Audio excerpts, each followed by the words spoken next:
이 경기 예측 달인 내년까지 경기 침체 지속, 증시하락 온다. 지난 50년 동안 경기 침체를 수차례 예측해 월가에서 경기 침체 예언가로 불리는 게리 실링&코 회장이 미국 증시 급락 가능성을 경고했다. 31일 비즈니스 인사이더에 따르면 실링은 미국의 경기 침체가 내년까지 지속될 것으로 전망하며 향후 주식시장 하락이 불가피할 것이라고 강조했다. 이날 게리 실링 회장은 뉴스레터를 통해 앞으로 주식 투자자들이 수십 년 동안 실망스러운 수익률을 기록할 가능성이 크다고 설명했다. 그는 미국 연방준비제도의 고강도 긴축 여파가 서서히 시장에 드러날 것이라며 당국의 공식적인 발표만 나오지 않았을 뿐이지 미국 경제가 이미 침체 국면에 빠져있을 확률이 높다고 밝혔다. 이어 고용시장 둔화로 경기 침체가 내년까지 지속될 것이라며 경기 침체와 함께 성장 둔화, 지출 감소, 고령화 등으로 주식시장마저 흔들릴 것이라고 전했다. 또한 지난 12개월 동안 S&P 500 기업들의 주가 수익 비율이 24.8배를 기록하며 장기 평균 수치인 17.3을 훨씬 웃돌고 있는 점을 지적하며 밸류에이션에 비해 주가가 공격적으로 책정되고 있다고 강조했다. 앞서 게리 실링 회장은 지난달 로젠버그 리서치와의 인터뷰에서 올해 S&P 500 전망치를 3,300으로 제시하며 미국 증시 30% 폭락 가능성을 경고한 바 있다.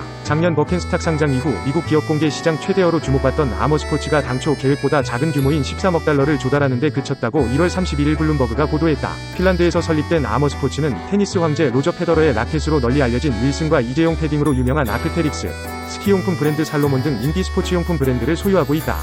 2019년 중국 최대 스포츠 의류 기업 안타스포츠 컨소시엄에 인수됐다. 당초 아머스포츠는 주당 1,618달러 범위에서 약 1억 주를 내놓아 최대 18억 달러를 조달한다고 계획했다. 그러나 소식통에 따르면 투자자 수요가 약화하면서 회사 측은 기존 계획보다 낮은 주당 13달러로 가격을 책정했다.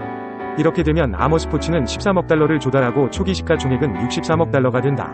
아머스포츠는 1일 상장할 예정이다. 아머스포츠가 주당 가격을 낮추는 방안을 검토하는 이유는 중국 리스크로 풀이된다. 소식통에 따르면 일부 투자자들은 아머스포츠가 중국과 얽혀있는 점을 우려하고 있다. 실제로 글로벌 투자자들은 최근 중국 부동산 위기와 지방정부 부채 위기로 인해 중국 비중을 줄이는 추세다. 또 아머스포츠는 IPO 설명서에서 미중 간 무역 긴장이 고조되면 향후 중국에서 제조하는 제품을 미국에서 판매하는 데 제한이 생길 수 있다고 언급했다.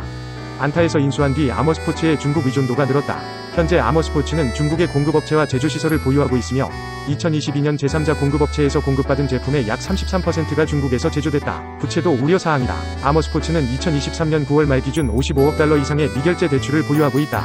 또 2023년 9월까지 약 1억 1,400만 달러의 순손실을 기록했다. 올해 IPO 기대주로 꼽히던 브라이트 스프링 헬스 서비스가 목표치를 달성하지 못한 데 이어 아머스포츠도 기대 이하 성적을 보였다.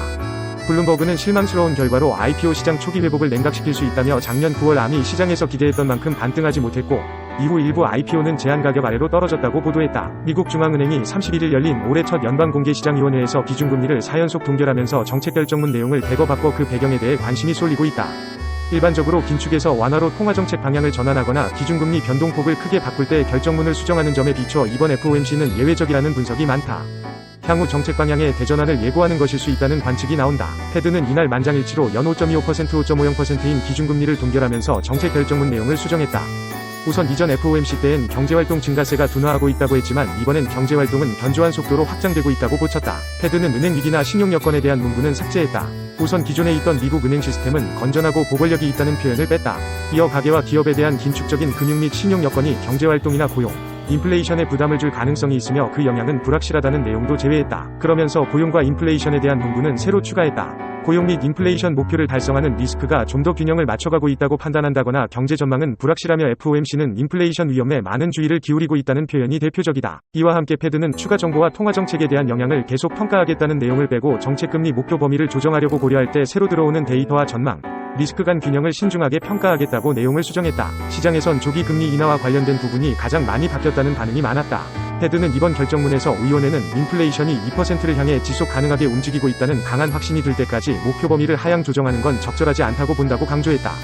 특히 인플레 목표치에 대한 강한 확신이라는 이례적인 표현을 쓴 점에 주목했다. 전문가들은 패드가 인플레이션을 목표치인 2%로 되돌리기 전까지 기준금리를 인하하지 않겠다는 의지를 보이기 위해 이런 표현을 썼다고 분석했다. 크리스 라킨 모건 스탠리 애널리스트는 패드가 매파적 언어를 일부 완화하면서도 인플레이션이 완전히 통제되고 있는 건 아니라는 의견을 제시했다고 평가했다. 골드만삭스의 휘트니 와스는 패드가 2년 만에 기준금리를 인하할 것처럼 보이기 때문에 정책 입안자 입장에서 어떤 변화를 일으키기 전에 인플레이션의 지속적인 하락 추세에 대한 더 많은 증거를 기다릴 것으로 예상했다. FOMC 구성원 변화 때문이라는 분석도 있다.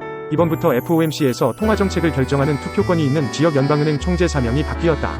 12명의 지역연은 총재 중 뉴욕연은 총재만 당연직으로 FOMC 표결권을 갖고 나머지 11명은 23년을 주기로 투표권이 있는 FOMC 위원이 된다. 이들의 표결권 기간은 1년이다. 지난해까지 오스탄 굴스비 시카고 연은 총재를 비롯 패트릭 하커, 로리 로건 닐 카시카리 총재가 지역 연은을 대표해 FOMC 투표권을 보유했다.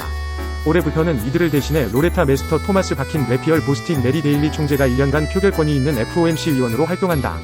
이들 중 메스터 총재 임기는 올해 6월까지다. 미국 재무부가 급증한 연방 재정 적자를 메우기 위해 향후 3개월간 사상 최대 규모로 국채 경매를 진행할 예정이라고 지난달 31일 블룸버그 등 주요 외신이 보도했다. 미 재무부는 다음 주 3년, 10년, 30년 만기 국채를 대상으로 하는 분기별 환급 경매에서 1210억 달러 상당의 채권을 매각할 예정이라고 밝혔다.